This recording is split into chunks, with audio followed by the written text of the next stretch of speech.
เปิดใหม่เด้ผู้ใหญ่ละคุณพ่อแม่ซอยอยู่เปิดกองสมองใส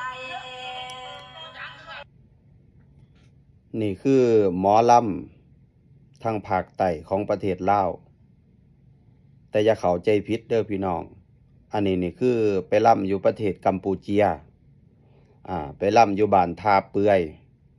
เป็นของประเทศกัมพูเชียไปแล้วทางภาคใต้ของประเทศลาวให้ถามแนวว่ากัมพูเชียฟังหมอลำก็เป็นตินี่แหละคือลาวเสียดินแดนให้กัมพูเชียหรือว่าเขมรทางภาคใต้สมัยก่อนทาเปื่อยนี่ขึ้นกับเมืองโขงแขวงจำปาสักซุมื้อนี้เป็นเมืองแสบเรียกในภาษาลาวเอิ้นเป็นภาษาลาวหรือว่าแขวงพระวิหารพอรัฐบาลลาวอ่อนซุมื้อนี้อ่อนเสียดินแดนให้เขมรแต่ว่าบ่กล้าเว้าให้คนลาวฟังเด้